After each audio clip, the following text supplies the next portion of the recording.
열왕기하 5장입니다.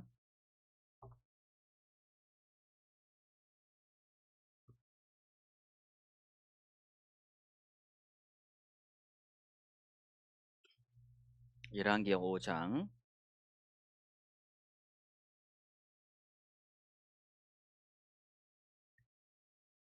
본문이 조금 깁니다. 1절에서 14절까지입니다. 제가 한 절, 우리 성도님들께서 한 절 번갈아 읽도록 하겠습니다. 제가 먼저 읽겠습니다. 아람 왕의 군대 장관 나아만은 그 주인 앞에서 크고 존귀한 자니 이는 여호와께서 전에 저로 아람을 구원하게 하셨습니다. 저는 큰 용사나 문둥병자더라.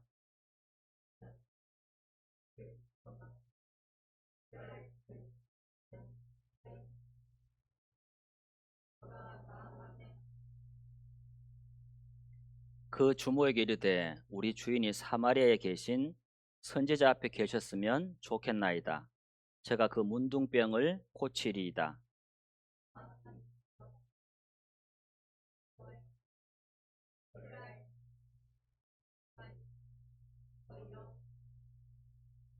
아람 왕이 가로되 갈지어다. 이제 내가 이스라엘 왕에게 글을 보내리라. 나아만이 곧 떠날 새 은 10달란트와 금 6,000개와 의복 10벌을 가지고 가서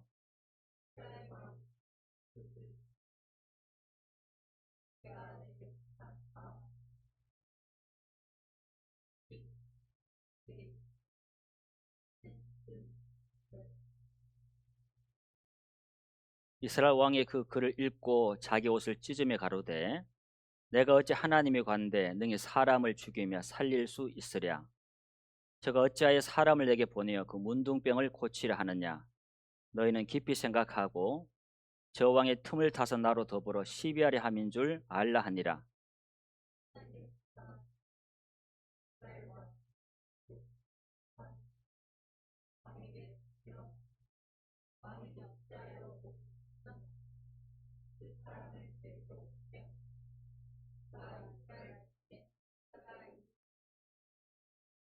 나만이 이에 말들과 병거들을 거느리고 이르러 엘리사의 집 문에 서니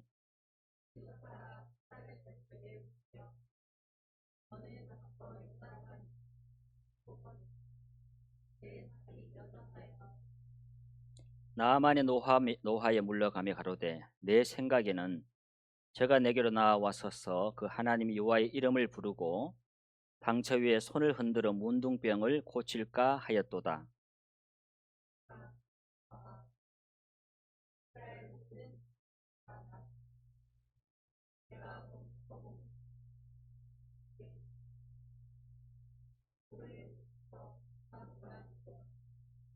그 종들이 나와서 말하여 가로되 내 아버지여 선지자가 당신을 명하여 큰 일을 행하라 하였다면 행치 아니하였으리까.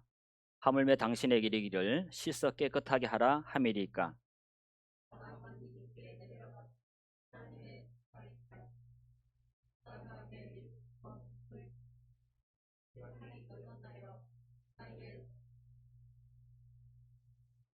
아멘. 네, 우리 성도님들 반갑습니다. 성도님들 뵐 때마다 어느 지역에 어떤 형제 자매든 어, 얼굴을 뵐 때마다 참 너무 감사하고 하나님이 핏값 주고 사신 존귀한 이 우주 만물과도 바꿀 수 없는 가장 소중한 존재이기 때문에 저는 늘 감사하고 쳐다보면 사랑스럽습니다. 그래서 늘 만나면 안녕하십니까? 이어서 반갑습니다 라는 말을 건넵니다.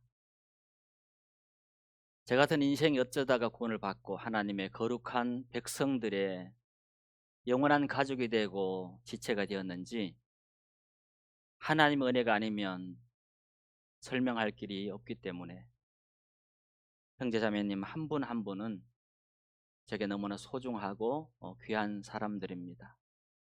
하나님 사랑 때문에도 감격하지만 형제자매가 내 옆에 있는 것만으로도 감격합니다. 하나님 우리를 서로에게 그렇게 사랑하고 서로 안에 일하신 하나님 때문에 서로를 위해서 죽어주신 주님 때문에 서로 기뻐하고 서로 사랑하고 살라고 명령하셨습니다. 하나님의 사랑이 그의 마음에 흐르는 사람은 그 사람이 내게 친절하기 때문에 사랑하는 것이 아니고, 그 사람이 내게 불편한 행동을 했다고 해서 미워하는 것이 아니라 하나님이 그를 통해 그를 사랑하기 때문에 사랑하게 되는 것입니다. 오늘 말씀의 제목은 하나님의 구원 계획이라는 말씀을 제목으로 말씀을 나누려고 합니다. 창세기부터 요한계시록까지 하나님의 구원 계획이 선명하게 기록이 되어 있습니다. 하나님은 에베소 1장 3절 이하에 하나님의 구원 계획은 창세 전부터 계획된 것임을 분명하게 하고 있습니다. 우리의 구원은 우연히 어쩌다가 받은 것이 아닙니다. 창세전에 하나님의 마음속에 여러분이 계셨습니다. 창세전부터 하나님은 여러분을 사랑하셨습니다. 우리는 하나님의 사랑을 깨달은 지 불과 몇 년에서 몇십 년 되겠지만 하나님은 영원 전부터 여러분을 사랑하셨습니다. 인류 역사가 시작된 이래로 최소 6,000년을 기다린 이후에 여러분에게 하나님의 참 사랑을 알게 하고 믿게 해 주셨습니다. 그리고 단 한순간도 하나님은 우리를 향해서 눈을 거둔 적이 없고 마음을 놓은 적이 없습니다. 졸지도 않고 주무시지도 않고 24시간 온 마음을 다하고 성품을 다하고 힘을 다하여 하나님은 여러분을 지금 이 순간에도 사랑하고 계십니다.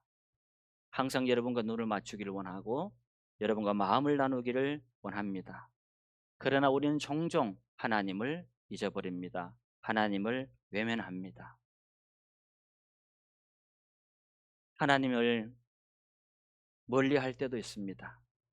그러나 하나님은 때로 바보처럼 끊임없이 상처 입지 않은 것처럼 배반당하지 않은 것처럼 그분은 변함없이 우리를 뜨겁고 열렬하게 여러분을 사랑합니다. 그 사랑을 자주자주 묵상하신다면 결코 세상을 사랑할 수가 없고 결코 형제자매를 미워할 수가 없고 결코 죽어가는 영혼을 바라보고 냉담한 가슴으로 살아갈 수가 없습니다. 이미 그 사랑은 여러분 안에 임했고 여전히 살아있고 역사합니다. 그 사랑의 역사를 고의적으로 외면하고 무시하고 그 사랑과 접속하지 않을 때만 그 사랑에 반하는 행동을 할 수가 있는 겁니다. 죄를 사랑하든지 아니면 사단에게 속았든지, 그래서 하나님의 사랑에서 벗어나 있을 뿐입니다. 돌이키는 순간 하나님은 다시 물밀듯 처음 사랑을 여러분 안에 공급하실 줄로 믿습니다. 그 사랑 안에 돌아오시길 원합니다. 오늘 우리는 나만 장군의 이야기를 읽었습니다. 창세전부터 가지고 계셨던 하나님의 구원 계획은 이 나만 장군이라는 한 영혼을 구원하기 위한 실행으로 이어지는 것을 볼 수가 있습니다. 나만 장군은 5장 1절부터 소개하기를 그는 그 아람 왕의 앞에 크고 존귀한 자다 그랬습니다. 문둥병자가 어떻게 국방부 장관이 되고 왕 앞에 존귀한 인생이 될 수가 있겠습니까? 우리로 하여금 고개를 갸웃하게 만드는 대목입니다. 문둥이가 어떻게 한 나라의 국방부 장관이 될 수 있을까요? 일반인들이 가까이 하기도 싫은 그 문둥이가 어떻게 왕의 총애를 입을 수가 있을까요? 이것은 설명이 어렵습니다. 단 한 가지로만 설명이 가능합니다. 그것은 하나님의 은혜라는 것입니다. 사람 앞에 설 수도 없고 인정받을 수도 없고 분리되고 격리되어서 외롭게 살아가야 할 인생이 한 나라의 국방부 장관으로서 왕의 총애를 받는 엄청난 혜택을 누리고 있습니다. 이유는 하나입니다. 그가 잘났기 때문이 아닙니다. 하나님의 은혜 때문입니다. 우리가 누리는 모든 것은 내가 잘났기 때문이 아닙니다. 내가 단지 열심히 공부했기 때문에, 내가 정직하고 성실했기 때문에, 내가 건강관리 잘했기 때문에 오늘 나는 건강하고 생명을 누리고 부를 누리고 평안한 일상을 누린다는 생각은 성경적인 생각이 아닙니다. 우리가 누리는 모든 것들은 하나님으로부터 온 것이라고 성경은 말합니다. 하나님이 친히 생명과 호흡과 만물을 친히 모든 사람들에게 공급한다고 성경은 선언합니다. 여러분의 심장을 여러분이 뛰게 할 수 없습니다. 여러분의 밥은 며칠 안 먹을 수 있습니다. 그러나 심장은 여러분의 의지로 단 10초도 멈출 수가 없습니다. 심장은 계속 뜁니다. 심장은 내 것이 아니에요. 생명 자체가 내 것이 아닙니다.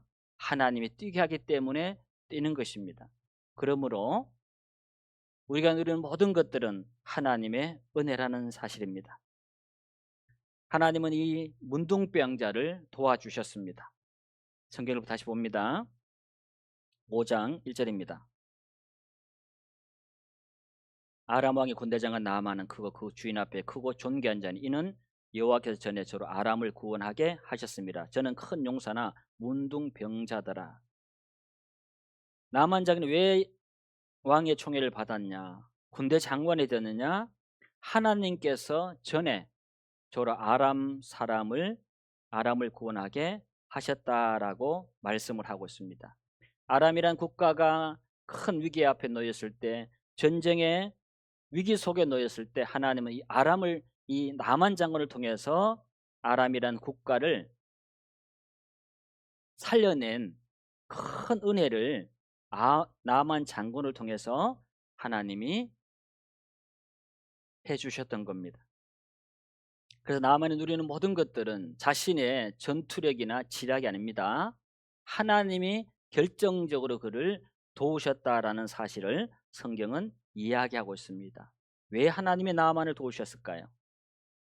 하나님의 구원 계획을 성취하기 위해서 이 문둥이를 도와서 그가 왕의 총애를 받고 국방부 장관이 되는 그 위치에 두고, 그리고 나서 그 이스라엘 쳐들어가서 잡아오는 그 사람 중에 그 어떤 한 사람을 통해서 그 나만의 영혼을 구원하기 위해서 하나님의 섭리 속에서 그런 은혜를 베풀어 주신 겁니다.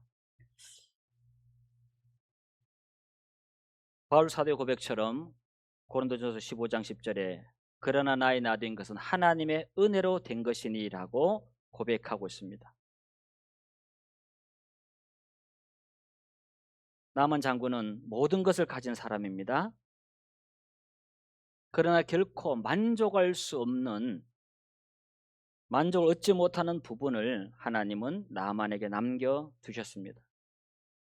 자신의 명예를 봐도 만족스럽고, 재물을 봐도, 아내를 봐도, 성공을 봐도, 왕의 총애를 받는 자신의 모습을 봐도 나만은 만족스러웠습니다. 그런데 딱 한 가지, 자신의 문둥병만 보면 우울해지고 불행한 것입니다. 왕의 권력으로도 자신의 재물로도 문둥병은 해결할 수가 없었습니다. 세상에 성공한 사람들, 성공을 향해 달려가는 모든 사람들 마음속에는 나아만과 같은 스스로 해결할 수 없는 문제를 안고 살아갑니다. 모든 것을 가졌지만 해결하지 못한 것이 문둥병이었습니다. 이 세상에 많은 인생들이 돈도 가지고 부도 가지고 명예와 미모와 권력을 가진 사람들이 많습니다. 그러나 그들이 해결하지 못한 문제가 있습니다. 그것은 바로 영혼의 불만족입니다. 돈 많은 사람들이, 연예인들이, 인기가 많은 사람들이 자살하거나 마약을 하거나 정신성 약물을 복용하는 이유가 뭡니까?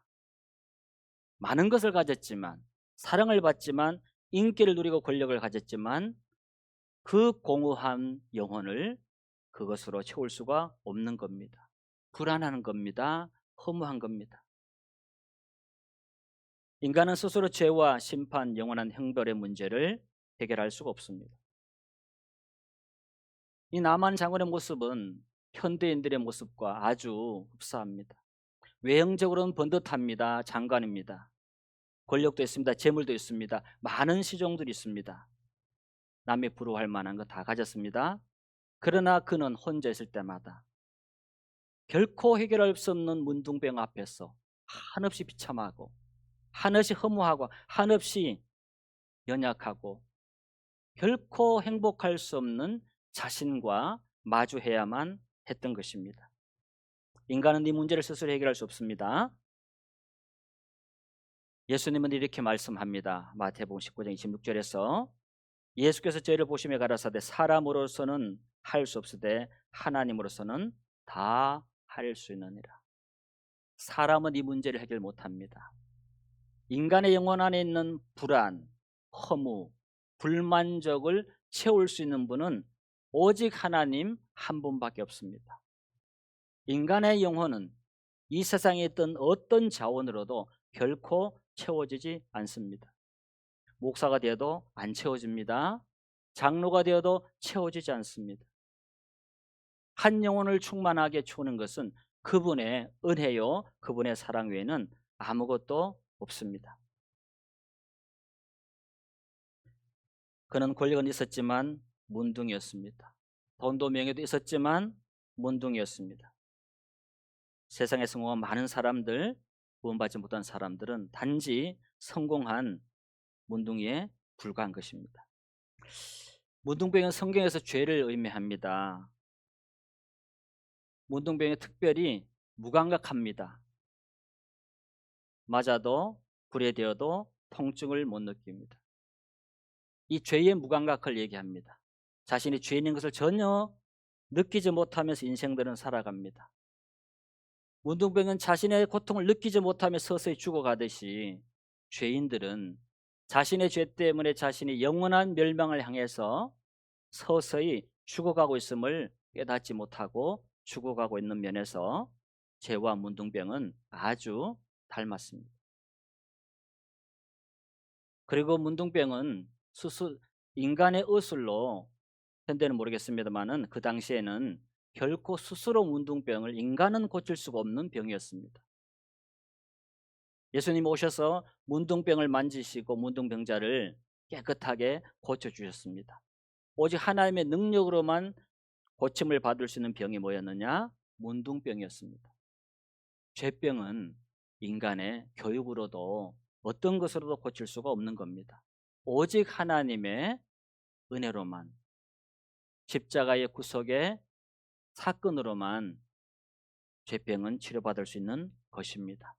그래서 성경에서 문둥병은 죄를 상징합니다.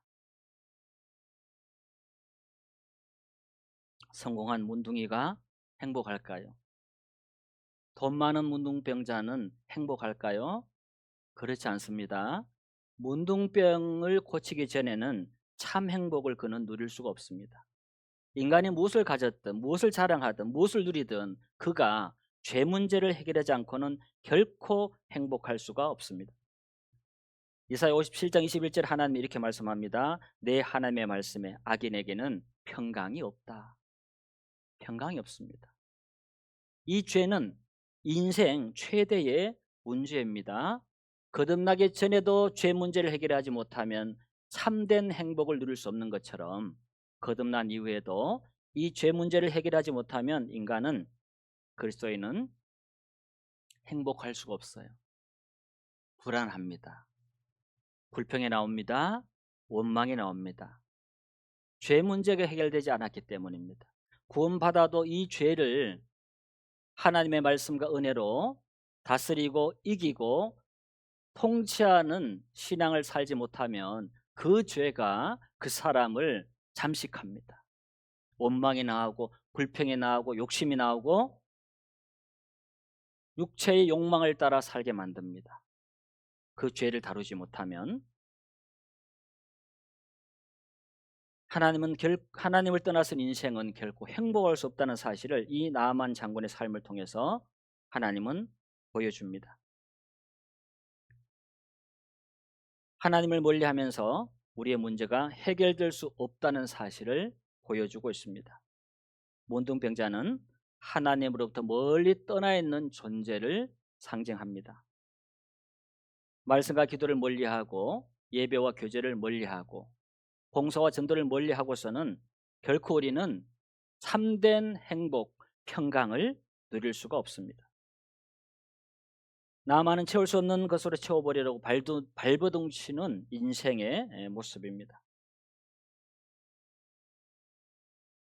나만이 건강한 몸이 아니면 결코 행복할 수 없었던 것처럼 사람은 영원한 존재로 지음받았기 때문에 영원한 것으로 채워지기 전에는 결코 행복할 수가 없습니다. 만족할 수가 없습니다.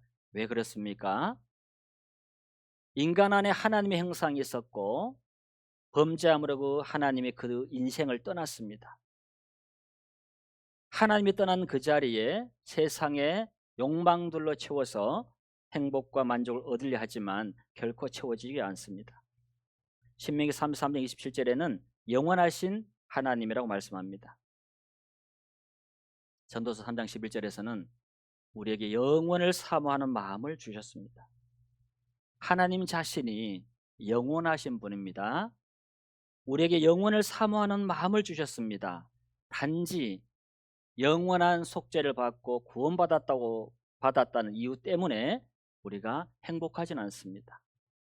그 영원하신 하나님이 그와 매일 그분과의 바른 관계 속에 살아갈 때 그 영원하신 하나님으로부터 오는 평강과 자유와 안식과 기쁨이 공급이 되는 것입니다.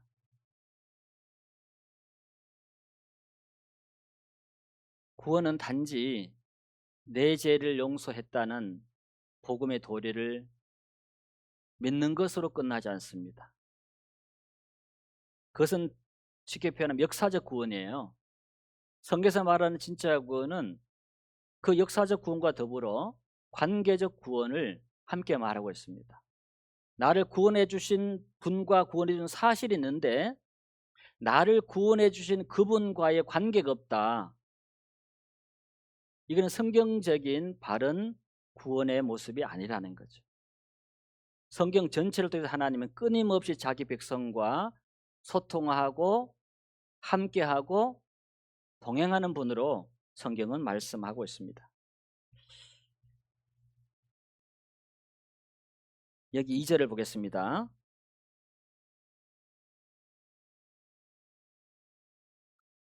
전에 아람 사람이 떼를 지어 나가서 이스라엘 땅에서 작은 계집아이 하나를 사로잡으며 저가 나만의 아내에게 수종 들더니 그 주먹이 이르되 우리 주인이 사마리아에 계신 선지자 앞에 계셨으면 좋겠나이다. 저가 그 문둥병을 고치리이다. 이스라엘에 아람이 쳐들어갔는데 그 많은 사람 중에 많은 포로를 잡아왔을 겁니다.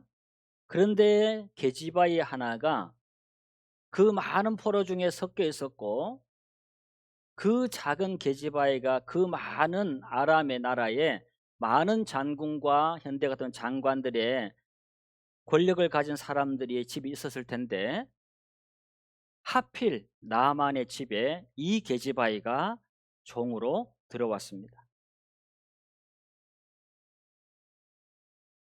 계집아이 입장에서 볼 때 나만 장군은 어떤 사람입니까? 원수입니다. 자기 민족을 죽이고 부모를 죽였을지도 모르죠. 빼앗고 약탈하고 살아있는 부모님과 이렇게 어린 나이에 떨어져서 부모님을 그리워하면서 그리고 왔더니 노예 생활을 하는 겁니다.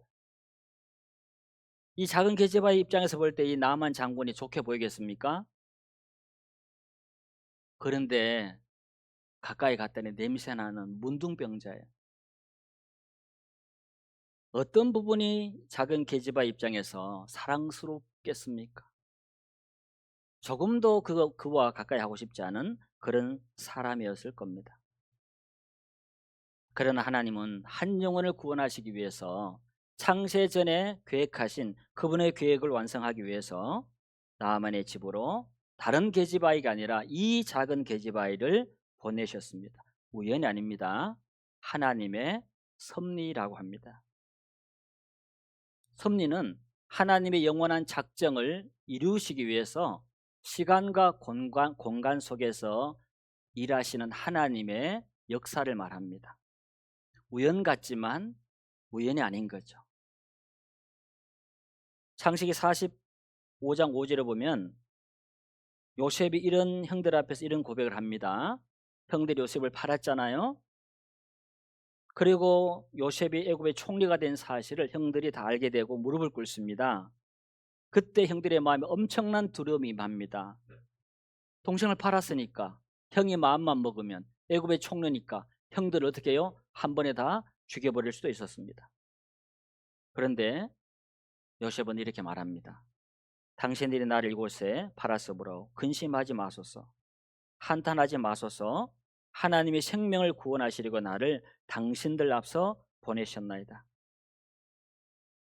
7절에 이렇게 말합니다. 하나님의 큰 구원으로 당신들의 생명을 보존하고 당신들의 후손을 세상에 두시려고 나를 당신들 앞서 보내셨나이다. 그런즉 나를 이리로 보낸 자는 당신들이 아니요 하나님이시라. 이상하지 않습니까? 형들은 시기 질투로, 그리고 그냥 죽이면 아까우니까 팔아서 돈이라도 벌려고 동생을 팔아버린 아주 폐륜적인 범죄를 저지른 사람들이에요. 악을 행했습니다. 그런데 하나님은 그 악조차도 어떻게 하셨습니까? 선으로 바꾸셨어요. 만민을 구원하는 하나님의 도구로 요셉을 선택하셨다라는 뜻입니다. 이것이 하나님의 섭리입니다. 인간은 자신의 욕심을 따라 행하지만, 악을 행하지만 하나님은 모든 것을 합력하여 로마서에 있는 말씀 8장에 있는 말씀처럼 선을 이룹니다. 그 선이 뭐냐? 하나님의 영원한 작정이에요. 그러나 요셉의 형들은 죄가 없느냐? 아니에요. 그들은 동생을 팔아먹은 그 악에 대한 죄는 하나님 앞에 가서 심판을 받습니다.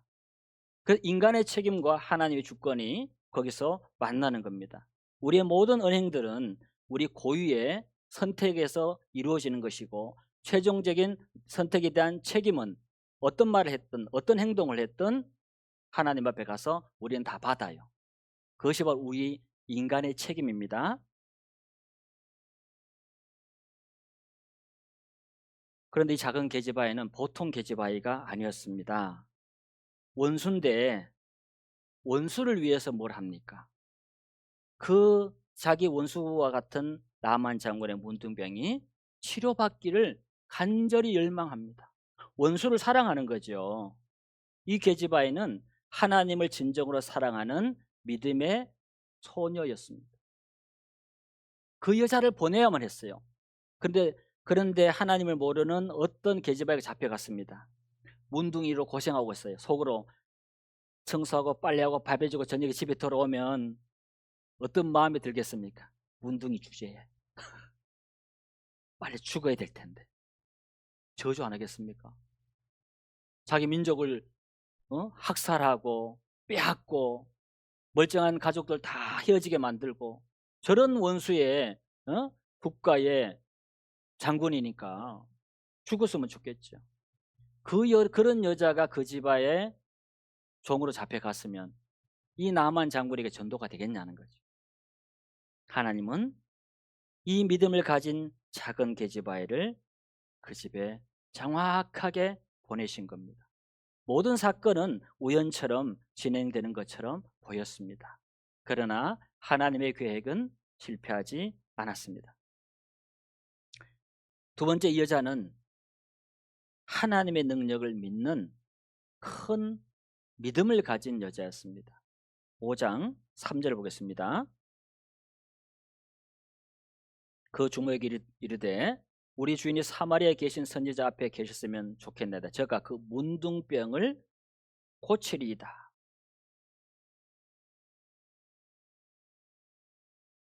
하나님의 능력에 대한 확실한 믿음을 소녀는 가지고 있었던 거예요. 저가 그 문둥병을 고치리다라는 이 단어, 이 말 속에 소녀의 믿음이 진하게 묻어나는 겁니다. 이것은 보통 용기 있는 전도가 아닙니다.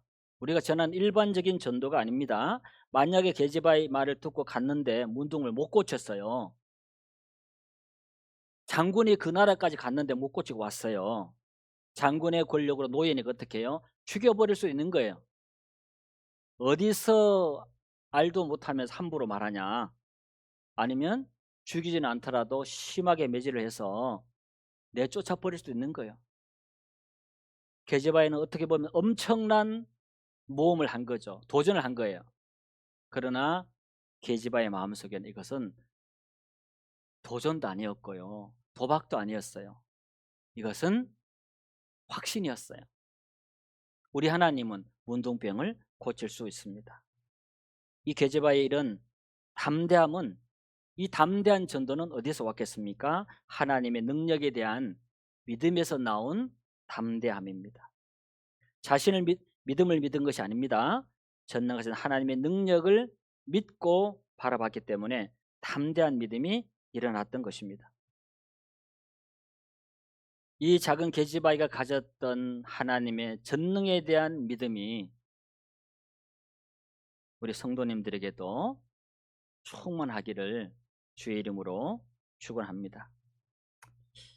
작은 계집아이 하나의 전도가 한 인생을 살렸습니다. 사망에서 생명으로 옮기게 했습니다.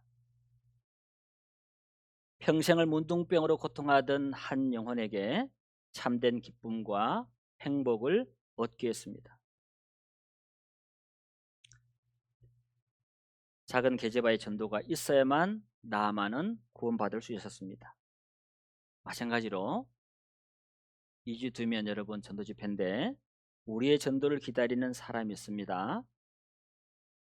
하나님의 구원 계획 속에는 사람을 구원하는 일에 천사를 보내는 계획이 없어요. 하나님은 창세전에 계획하신 그분의 구원 계획을 완성하기 위해서 반드시 누구를 보내느냐? 사람을 보냅니다. 사람을. 여러분을 보냅니다.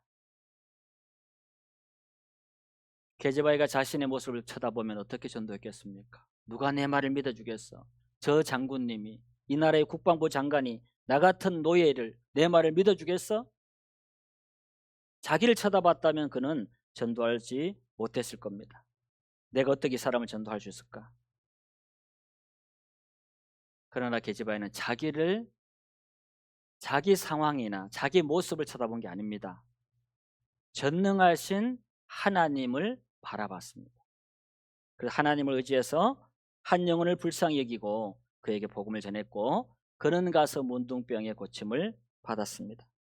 이것은 구속사적으로 보면 나아만 장군의 이야기는 하나님의 은혜로, 오직 하나님의 은혜로만 구원받는 모습을 정확하게 보여주고 있습니다.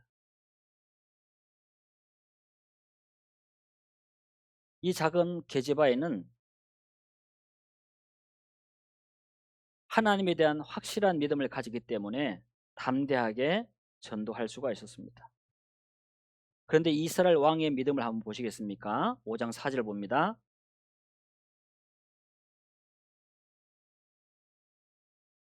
5장 7절을 보겠습니다. 아람 왕의 편지를 받은 이스라엘 왕의 반응입니다. 이스라엘 왕이 그 글을 읽고 자기 옷을 찢으며 가로되 내가 어찌 하나님의 가 내 능히 사람을 죽이며 살릴 수 있으랴. 저가 어찌 사람을 내게 보내어 그 문둥병을 고치려 하느냐. 너희는 깊이 생각하고 저 왕의 틈을 타서 나로 더불어 시비하려 함인 줄 알라 하니라. 이스라엘 왕인데 하나님의 능력에 대한 믿음이 전혀 없습니다. 이스라엘의 왕이에요. 이스라엘은 신정국가라고 합니다. 하나님이 통치하는 나라예요. 그 나라의 왕이면 적어도 하나님에 대한 그런 능력에 대한 믿음이 있어야 되는 겁니다. 사무엘상 17장 이스라엘 백성들이 벌벌 떨고 있었습니다. 사무엘이 벌벌 떨고 있었습니다. 골리앗을 대적할 만한, 하나님이 함께하면 저 골리앗도 이길 수 있다는 믿음을 가진 사람이 한 명도 없었습니다. 수십만 명의 용사들 중에 그때 소년 다윗이 나타났습니다. 믿음의 연수가 신앙을 보장해 주지 않습니다. 직분이 신앙을 보장해 주지 않습니다. 목사가 믿음 좋은 거 아닙니다. 장로라고 믿음 좋은 건 아닙니다. 집사기 때문에 자동적으로 믿음이 좋아지지 않습니다. 믿음은 하나님과의 관계입니다. 살아계신 하나님과 바른 관계 속에서만 믿음이 자라기 때문에 그렇습니다. 왕이면 뭐합니까?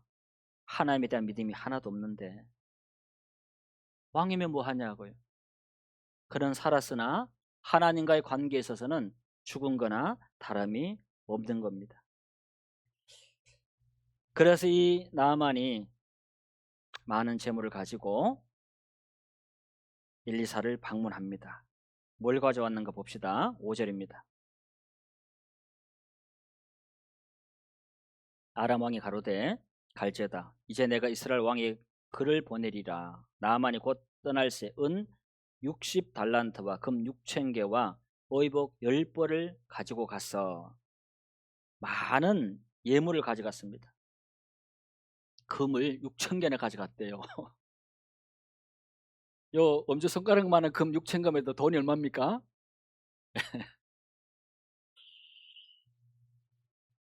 그리고 이 말씀은 뭘 보여줍니까? 한 영혼의 구원은 인간의 어떤 공로나 행위로 되지 않는다는 거예요. 오직 하나님의 은혜로만 된다는 사실을 보여주고 있습니다. 나만은 이런 많은 물질을 가지고 구원을 사려고 시도를 했습니다. 그리고 자기가 군대 장관이니까 엘리사가 나와서 탁 요즘 같으면 레드카펫 깔아놓고 말이야 가서 납죽 엎드려서 절하며 아람의 군대 장관이시여 하면서 이 누추한 나라를 방문해 주셔서 영광이 없나이다 하고 막 예를 갖추고 그래 주기를 기대했습니다. 그런데 나아만은 자기를 대하는 엘리사에 대한 태도에 굉장히 불쾌했습니다. 자존심이 상했습니다. 기대가 완전히 무너져 내렸습니다. 자신이 기대했던 구원의 방식과 전혀 다른 방식으로 다가왔습니다. 마음이 너무너무 상했습니다. 자기 생각과 너무 달랐습니다. 율법적인 행위나 종교적인 열심으로 구원을 얻으려 하는 모든 시도가 실패한다는 사실을 이 성경은 보여주고 있습니다. 엘리사가 얼굴도 안 보여줬습니다. 누굴 보냈어요? 종 보내 종. 야 가가지고 그 요단강에 가서 몸 7번 씻으라 그래. 여러분이 나만 장군입니다. 큰 나라의 국방부 장관이 왔더니 종을 보내 그렇게 얘기하면 여러분 기분 좋겠습니까? 나만하고 똑같이 반응했을 겁니다. 감히 내가 누군데. 예? 그러나 하나님은 한 영혼을 구원하시기 전에 그의 교만과 자존심을 꺾습니다. 인간의 자존심이 꺾이고 마음이 상하고 부서졌을 때 하나님의 말씀이 그의 마음에 들어갑니다. 그 마음이 깨어지고 꺾이지 않으면 말씀 앞에 굴복하지가 않는 거죠. 굴복이 안 됩니다. 그러면 하나님의 선물을 못 받는 겁니다. 데살로니가서 2장 13절에 너희가 우리가 들은 바 하나님의 말씀을 받을 때에 사람의 말로 받지 아니하고 하나님의 말씀으로 받음이니 진실로 그러하다. 이 말씀이 너희 믿는 자 속에서 또한 역사한다. 이 말씀을 사람이 전하는 말로 받으면 시험 들 수 있습니다. 내 생각과 내 지식과 안 맞으면 원망하고 불평할 수 있습니다. 그래서 청중이 성경을 많이 봐야 되는 거죠. 설교자만 성경을 많이 보는 것이 아닙니다. 강단에서 전해지는 말씀이 정말 하나님의 말씀이라는 확증을 얻고 분별하려면 내 안에 진리의 말씀이 풍성해야 되는 거죠. 내 안에 말씀이 없는 사람이 이단에 빠지는 거예요. 내 안에 말씀이 없는 사람이 설교 듣고 실족하는 겁니다. 자신의 행위나 자신의 노력이 아니었습니다. 나만의 구원은 오직 하나님의 은혜, 오직 하나님의 말씀이었습니다. 그런데 그 말씀은 자신이 무너지지 않는 마음에는 들어가지가 않았습니다. 그래서 10절을 봅니다.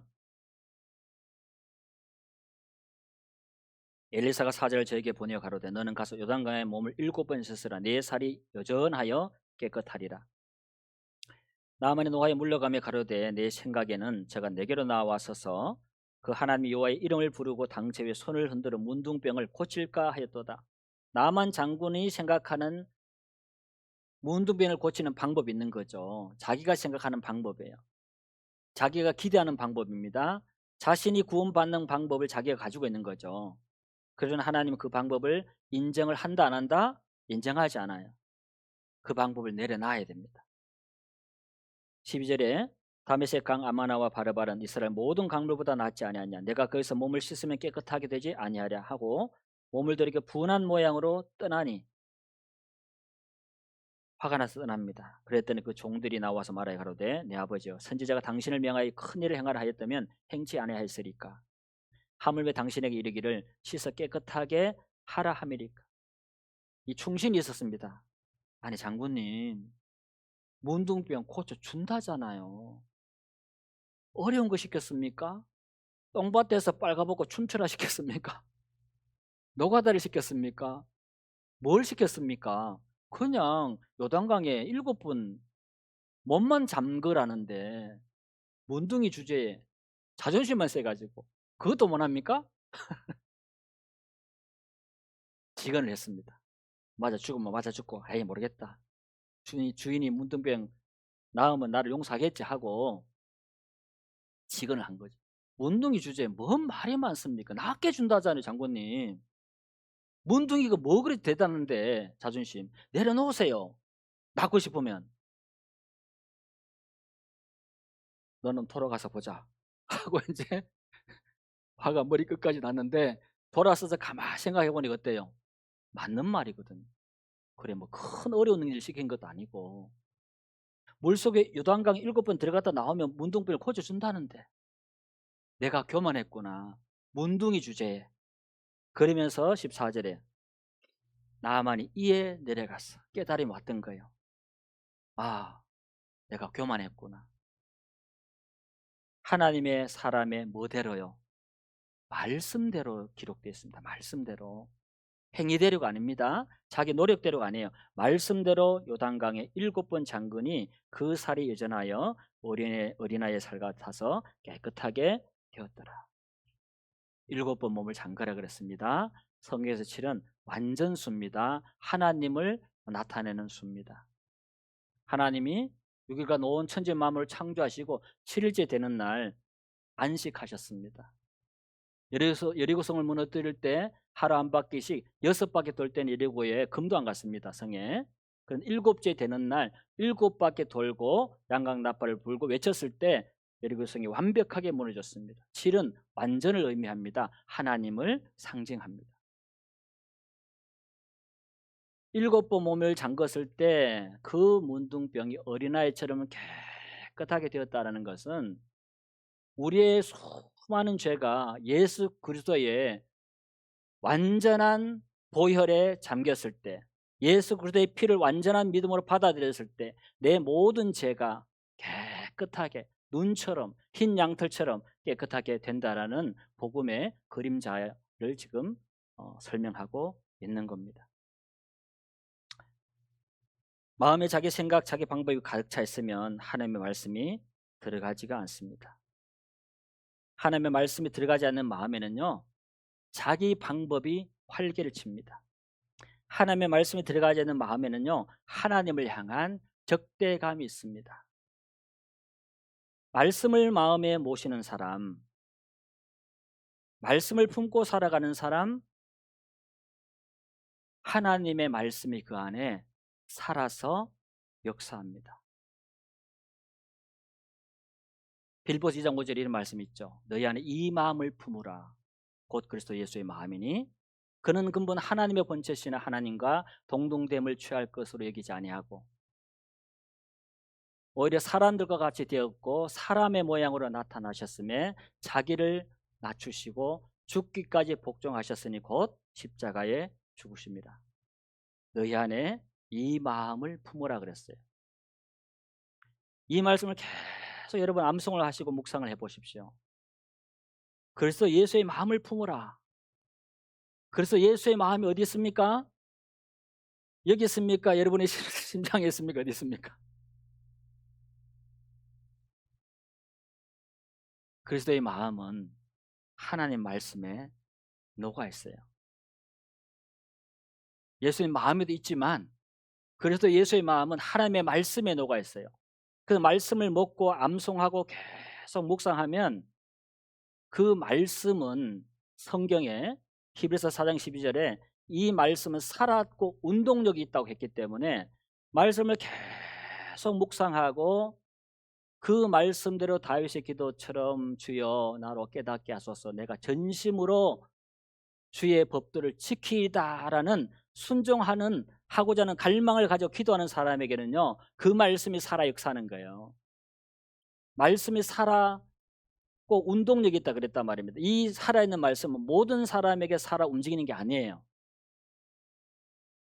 하나님과의 그런 실질적인 관계 속에서 그 말씀을 붙들고 사는 사람, 주님을 붙들고 사는 사람이에요. 신앙은 관계라 그랬잖아요. 성경 많이 안다고 신앙 안 됩니다, 여러분. 우리가 신앙에서 승리하려면 우리의 능력이 되고 구원이 되는 이 하나님의 말씀을 무엇보다 사랑하고 품고 읽고 암송하고 묵상하고 말씀과 함께 자고 말씀과 함께 깨어나야 됩니다. 때로는 꿈속에서 여러분 말씀을 암송하거나 설교를 듣거나 그런 꿈을 꾸는 사람들이 되어야 합니다. 예수님은 단 한 번도 구원이 쉽다고 말한 적 없습니다. 그런 구절이 있습니까 여러분? 구원은 선물이고 은혜라는 말씀은 있지만 구원 받는 것이 쉽다고 말한 적 단 한 번도 없어요. 그러나 사단은 구원을 일반화시키고 구원을 쉽다라고 얘기합니다. 더 많은 교인을 끌어모으기 위해서 교회를 성장시키기 위해서 복음에다가 물을 타는 겁니다. 믿기만 하면 됩니다. 믿기만 하면 됩니까? 믿고 지옥 가는 사람 천지입니다. 그 믿음이 진짜라는 증거가 뭡니까? 일생에 걸친 그의 삶을 보고 그의 믿음이 진짜라는 걸 아는 거죠. 사과나무라는 걸 어떻게 합니까? 열매를 보고 압니다. 우리의 신앙이 정말 하나님이 인정하는 신앙이 되려면 다른 사람은 아무도 몰라도 돼요. 하나님의 말씀을 붙들고 살아야 돼요. 그리고 무엇보다도 기도를 여러분 많이 해야 합니다. 성경을 아무리 많이 알아도요 기도하지 않는 사람은 그 성경은 지식입니다. 지식은 삶을 못 바꿉니다. 지식은 죄를 못 이깁니다. 지식은 염려를 이기지 못합니다. 오직 하나님의 말씀의 능력만이 죄를 이기고 세상을 이기고 정욕을 이기고 근심과 염려를 뛰어넘게 만드는 거예요. 그 말씀이 언제 살아서 사람들 안에 성도 안에 움직이고 역사하고 능력을 나타내느냐? 그가 기도할 때예요. 기도할 때. 여러분 경건서적 읽어보면 어떤 믿음의 사람들이 매일 새벽 3시에 어떤 사람 4시에 2시간, 3시간, 4시간 계속 기도하는 그 위대한 기도의 사람들을 보면서 아멘 아멘 너무 좋잖아요. 나도 해봐야지. 책을 딱 듣고 일주일만 지나면 그 열정은 어디 가고 그렇게 기도가 되던가요? 안 됩니다. 그러면 그분들은 왜 그렇게 기도를 많이 했을까? 그분들은 하나님이 특별한 기도 은사를 주셔서 그렇게 많이 했을까? 그렇지가 않아요. 그분들은 그렇게 기도할 수밖에 없고 하나님께 매달릴 수밖에 없는 그와 하나님만이 아는 사연이 있는 사람들이에요. 자신의 한없는 무능력을 아는 사람들이었기 때문에 하나님 오늘 하루 하나님 내게 말씀으로 은혜로 능력으로 정말 실제적인 삶의 일상 속에 하나님의 능력으로 성령의 감화로 내 마음과 입술과 생각을 붙들어주지 않으면 저는 남 비난하고 싸우고 감정 다 드러내고, 예? 구원은 받았지만 생명책에 이름은 있지만 사는 모습은 그냥 이방인과 다름없는 삶을 살게 되는 거예요. 기도 없는 영혼에게 하나님이 그런 능력을 공급하실 것 같습니까? 하나님은 그렇게 정하지 않았어요. 하나님의 법칙이 그래요. 뭐라고 되어 있냐? 구하라, 그러면 준다. 찾아라. 근데 하나님을 사랑하는 또 어떻게 사랑하라 그랬습니까? 너는 마음을 다하고 성품으로 힘을 다해서 사랑해라. 결코 성경에서 신앙이 쉽다고 한 적이 단 한 구절도 없습니다. 하나님의 평강과 화평을 누린다고는 약속하셨지만 신앙 과정 자체가 쉽다고 말한 적은 단 한 번도 없어요. 오히려 신앙은 전쟁이라고 표현했습니다. 전투라고 표현했어요. 여러분 안에는 신앙이 전쟁입니까? 거룩한 긴장감이 있습니까? 경건한 투쟁이 있습니까? 그저 나는 천국 가니까 그저 행복하고 즐겁습니까? 그렇다면 여러분은 쏟고 사는 것입니다. 여러분의 하루에 단 한 30분이라도 하나님 앞에 간절하게 매달리는 시간이 없다. 여러분의 경건은 모양일 뿐이에요. 능력 없어요. 죄를 이기겠던가요? 세상을 이기고 죄를 이기는 능력은 인간에게는 없어요. 말씀을 통해서 하나님이 매일매일 공급하는 거예요. 매일. 어제 이겼다고 오늘 이깁니까? 아니에요. 어제 이기던 다윗이 그 다음날 간음했어요. 그리고 몇 달 뒤에 살인했어요. 시편을 보십시오. 다윗이 얼마나 하나님을 붙들고 살았습니까? 한편으로는 끊임없는 하나님을 향한 영적인 목마름과 갈망으로 끊임없이 하나님을 찾았고, 한쪽에는 하나님이 주신 은혜 때문에 만족하고 충만해서 그렇게 감사와 찬양을 드렸어요. 너무 역설적이지 않나요? 말할 수 없는 궁핍하고 하나님을 향해 굶주린 사람, 이쪽에 너무 충만해서 기뻐 춤추는 사람, 그 두 모습이 다윗 안에 공존하고 있는 거예요. 그래서 여러분 매일 하나님 앞에 때론 눈물을 흘리면서 하나님 도와주세요. 저는 세상을 못 이기겠어요. 저는 염려와 근심을 못 이기겠습니다. 저는 정욕을 못 이기겠습니다. 하나님이 도와주셔야 됩니다. 이 문제를 나는 해결할 수 없어요. 내 가족을 나는 인도할 수가 없습니다. 내 남편을 구원시킬 수가 없어요. 그렇게 절박하게 매일매일 하나님을 찾는 간절한 마음이 여러분 안에 없다. 저는 확실하게 말씀드릴 수 있습니다. 하나님의 역사가 여러분 안에 약해져 있는 거예요. 하나님이 강하게 역사하는 사람의 마음에는요, 죄에 대한 민감성이 있습니다. 매일 자백과 회개가 일어납니다. 그리고 하나님 역사하는 영혼의 마음속에는요, 매일 기도의 간절함이 지속됩니다. 단지 마음이 편안하다? 행복하다? 그것이 내가 신앙을 잘하는 증거가 결코 아닙니다.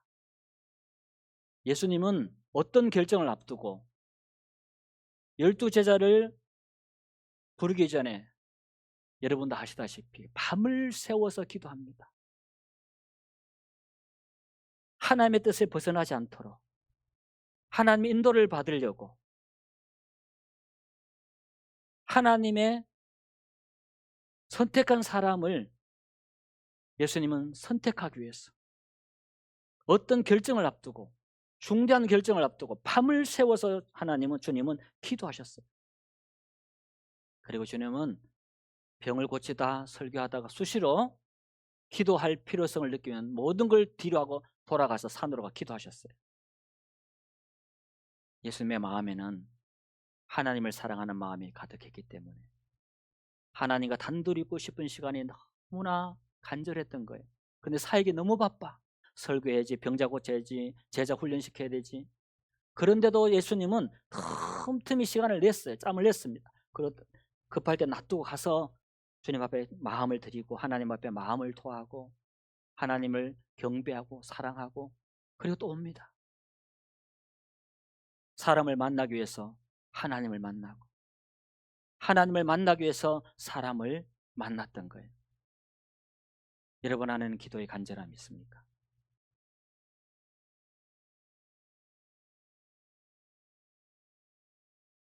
자기 생각을 버렸을 때 나만의 말씀에 순종하고 겸손하는 부드러운 마음을 얻게 되었습니다. 자기 생각을 버리자 문둥병이 낫는 기적의 은혜를 경험하게 되었습니다.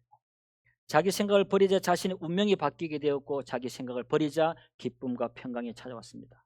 우리의 삶과 생각과 가치관과 행동을 결정하는 것은 무엇이 되어야 되느냐? 하나님의 말씀이어야 하는 거예요. 성경 뭐라고 합니까? 끊임없이 자기 백성에게 하나님을 찾으라. 찾으라. 하나님을 어떻게 하라? 가까이 해라. 야고보서 4장에 하나님을 가까이 해라. 하나님을 가까이 하는 게 뭐냐? 신명기 4장 7절에 하나님의 백성들 기도할 때만큼 여호와의 신이 가까이 하는 적이 없다. 실질적으로 하나님을 가장 가까이 하는 게 뭐냐? 기도예요. 기도. 말씀과 기도예요. 바울이 기도할 때 하나님이 그랬습니다. 예수님이 그랬습니다. 아나니아에게 가라. 저가 뭐 하는 중이다? 기도하는 중이다. 한 인간이 무릎을 꿇고 하나님 앞에 마음을 열 때, 기도할 때 하나님이 인간을 바라볼 때 가장 아름다운 순간, 하나님의 마음에 기쁨이 되는 순간, 그가 진심으로 하나님을 향해서 마음을 열고 기도할 때입니다.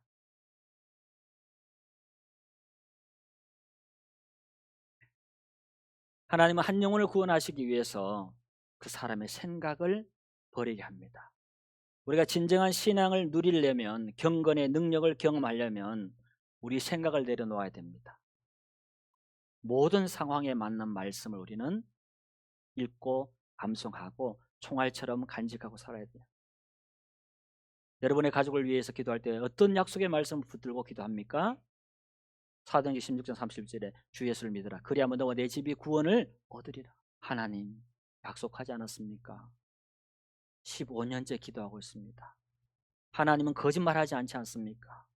이 약속을 이루어주세요. 그렇게 기도할 때 그 기도가 힘이 있는 거죠. 약속한 걸 달라는데 어떻게 하나님? 근심과 염려가 찾아올 때 여러분 붙들고 기도하는 어떤 말씀을 여러분 암송하고 있습니까? 어떤 유혹이 찾아왔을 때 여러분 어떤 말씀에 성령의 검을 깨어내서 그 유혹의 손을 잘라버립니까? 말씀이 있습니까 여러분 안에? 제가 어떤 성도님이 전화가 와서 목사님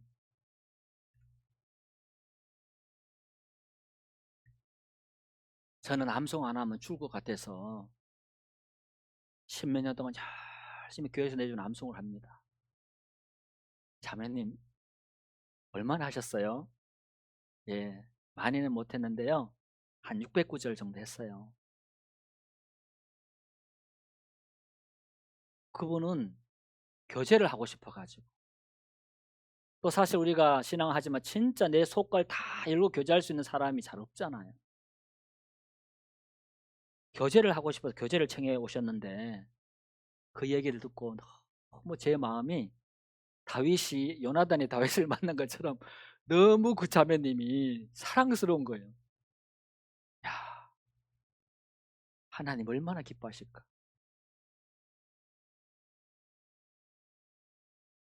내 생각을 버리고 말씀을 받아들이려면 말씀이 우리 안에 골로새 3장에 있는 말씀처럼 풍성히 거해야 합니다. 주무실 때 여러분 무슨 생각하고 주무십니까? 핸드폰 쳐다보다가 쇼츠 보다가 자면 안 되는, 망하는 거예요. 인생 망하는 거예요. 죄송합니다. 인생이 아니라 신앙 망하는 거라고. 인간의 뇌는요 마지막으로 보고 들었던 것을 자는 동안요 영구 기억으로 전환시킵니다. 내가 초추가 영구 기억되는 거예요. 내 마음에. 주무실 때는 뭘 해야 되겠습니까? 말씀을 암송하고 주무셔야 돼요. 그게 밤새도록 내 기억 속에 자리를 잡아요. 그 말씀이 밤새도록 내게 영향을 미쳐요. 나만을 향한 하나님의 구원 계획은 이 작은 계집아이를 통해서 성취되었습니다. 다른 나만을 향한 구원 계획, 다른 구원받지 못한 죄인은 여기 계신 형제 자매님들을 통해서 이루어집니다. 하나님은 빌보에 있는 간수와 가족을 구원하기 위해서 바울과 실라를 실컷 두들겨 맞게 만듭니다. 실컷 두들겨 맞고 빌보 감옥에 쳐넣어버립니다. 습하고 어두운 지하 감옥에서 바울과 실라는 절망하고 좌절한 것이 아니라 하나님을 찬양했습니다. 그리고 기도했습니다. 그때 옥토가 움직이고 지진이 나고 옥문이 열리고 쇠사슬이 다 풀어지는 하나님의 초자연적인 능력이 맺습니다. 지진만 나면 간수가 이거 지진이군 할 텐데, 지진이 나면 옥문이 다 열리고 죄수들의 이 쇠사슬이 다 족쇄가 다 풀어지니까 이거는 초자연적인 하나님의 능력이구나. 저 죄수들이 불렀던 찬양했던 하나님, 저 죄수들이 기도했던 그 하나님의 능력이구나. 바로 깨달은 거죠. 죽으려고 했을 때 가서 우리가 여기 있다. 그때 바울의 대답이 뭡니까? 주 예수를 믿어라. 그 한 영혼과 가족을 구원하기 위해서 하나님은 바울과 실라를 고난 속에 던지신 겁니다. 바울을 거기 빌립보 간수를 구원하고 지하 감옥까지 하나님이 보내신 겁니다. 사도행전 8장에는 에디오피아 내시를 구원하기 위해서 하나님이 집사 빌립을 보냈습니다. 사도행전 9장에서는 바울을 구원하기 위해서 하나님이 아나니아를 보냈습니다. 10장에서는 고넬료와 그의 가족을 구원하기 위해서 하나님이 누구를 보냈습니까? 베드로를 보냈습니다. 여러분과 저를 보내시는 거예요. 하나님은 창세전에 작정하신 구원 계획을 완성하기 위해서 우리를 그분의 특사로 쓰시겠다는 겁니다. 영광입니까? 짐입니까? 영광이죠. 전능한 하나님이 야, 너 심부름 좀 해. 아이고 하나님 알겠습니다. 저보고 가라고요. 달려가야죠. 4월 20일부터 전도 집회인데 여러분 당부를 좀 드리겠습니다. 전도 집회 준비는 이렇게 좀 했으면 좋겠습니다. 계획만 세운다고 하나님이 역사하지 않습니다. 하나님이 쓰는 그릇은 디모데후서 2장 20절에 있는 말씀처럼 깨끗한 그릇을 씁니다. 자기를 깨끗하게 하면 귀 쓰는 그릇이 된다고 말씀합니다. 그리고 우리 자신을 남은 2주 동안 여러분 자신을 성결하게 하십시오. 세상을 사랑하고 있다면 멈추시고 죄를 짓고 있다면 회개하고 끊어내시고 자백하시고 하나님과 화목하시길 바랍니다. 그리고 2주 동안은 여러분 유튜브, 쇼츠, 드라마, 영화 여러분 절제해 주시기를 당부드리겠습니다. 그리고 또 하나는 하나님은 기도하는 사람을 통해서 일하십니다. 역대하 16장 9절에는 여호와의 눈은 온 땅을 두루 감찰하사 전심으로 자기를 향하는 자를 위해 능력을 베푸시나니라고 약속합니다. 우리는 전심으로 기도해야 합니다. 간절하게 기도해야 합니다. 그리고 믿음으로 기도해야 합니다. 거룩함 없이는 역사도 없습니다. 기도 없이는 능력도 없습니다. 어떤 분들은 내가 전도해 왔는데 왜 강사가 그거 못 시키냐 이런 분도 계세요. 강사는 통로입니다. 복음의 능력은 개인에게 부여되는 게 아니고요. 공동체 안에 부여가 되는 거예요.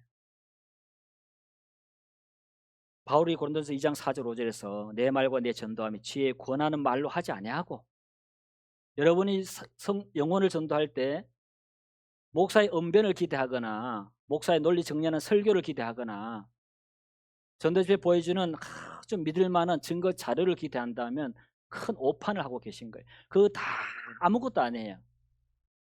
그건 그냥 정말 보잘것없는 작은 도구에 불과한 거예요. 그것을 고린도서 1장에서 바울이 그거 미련한 거다 그랬어요. 좀 미련한 거예요. 저는 4월 20일부터 여기 와서 5일간 미련한 짓을 하는 겁니다. 영혼을 살리고 죽이는 건 누가 하냐? 하나님만 해요. 그래서 바울이 지혜에 권하는 말로 아니하고 다만 성령이 나타난 능력으로 하여 내 전도 내 설교는 성령에 나타난 능력으로 한다. 나는 너희 믿음이 사람의 지혜 있지 않고 하나님의 능력에 있게 하려 한다. 사람의 설득에 의해서 믿음을 가지게 되는 경우도 있다는 이야기예요. 그러면 그 사람은 구원받고 하는데 삶의 변화가 없어요. 그러나 하나님의 능력에 의해서 구원받은 사람은 누가 보더라도 삶의 변화가 일어나는 거죠. 그 사람을 보면 통해, 보면 기뻐. 야, 하나님이 저 사람을 역사하는구나. 하나님이 저 형제를 구원했구나. 이번 목포 전도 집회 때 그걸 경험을 한 번 더 했어요. 하나님이 살린 영혼은 반드시 누가 봐도 느껴지고 보여지는 거예요. 그의 간증과 삶에서. 하나님의 능력은요, 순종하고 기도하는 자에게만 부어집니다. 그래서 제가 준비할 세 가지, 여러분이 준비할 세 가지만 말씀을 드립니다. 제가 준비할 세 가지를 말씀드릴게요. 저는 충분한 말씀을 준비해야 됩니다. 진리의 말씀. 그리고 저는 충분한 기도로 준비해야 됩니다. 그리고 저는 충분한 순종으로 준비해야 할 거고 저는 그렇게 하겠습니다. 여러분이 준비할 세 가지를 말씀드릴게요. 성도님들은 우리는 과정을 책임지는 사람들이 결과를 책임지는 사람들이 아닙니다. 여러분은 충분히 전도하셔야 됩니다. 교회에서 전도 집회한다고 선포까지 하고 광고까지 했는데 전도지 들고 사람도 한 명도 안 만났다. 네, 씁쓸하죠. 네, 마음이 아프죠. 성도님들은 충분히 전도하시고 나머지는 똑같습니다. 충분히 기도하시고 충분히 순종한 삶을 사셔야 합니다. 그래도 하나님이 역사할지 안 할지는 어떻게 해요? 하나님의 고유의 권한이에요. 우리는 인간을 우리의 어떤 방식으로 프로그램으로 회심시킬 수 없습니다. 회개시킬 수 없어요. 손들었다고 다 구원 아닙니다. 입술의 고백이라고 다 구원 아니에요. 저는 그렇게 생각합니다. 최소한 1년 지켜봐야 된다. 왜? 성경은 입술의 고백을 구원이라고 인정하지 않기 때문에. 예수님은 그의 열매로 그들을 안다 그랬거든요. 그래서 이번 전도 집회 여러분 그렇게 준비해 주시기를 바라고, 온 교회가 또 전국에서 기도로 후원하잖아요. 그렇게 하나님의 은혜를 간구하는 가운데서 전해지는 십자가의 복음은 평소에 내가 혼자 성경 읽을 때 마태복음 26장, 27장을 읽을 때와는 전혀 다르게 하나님이 우리 가운데 은혜로 역사해 줄 가능성이 높아요. 하나님의 사랑이 내 마음을 충만하게 하고 감동할 때 거룩한 삶도, 죄를 이기는 삶도, 형제 사랑도, 용납함도, 용서함도, 거기서 하나님의 사랑에서 다 신앙의 모든 게 나오잖아요. 그래서 전도 집회를 자주 해야 되는 거예요. 다 기도하면서 복음을 통해서만, 하나님의 사랑을 통해서만 우리의 모든 신앙에 무너진 것들이 세워지고 상처 입은 것들이 회복이 되는 거예요. 십자가로 돌아가야 하는 겁니다. 그래서 전도 집회를 하는 겁니다. 자, 성찬 말씀 보겠습니다. 고린도전서 11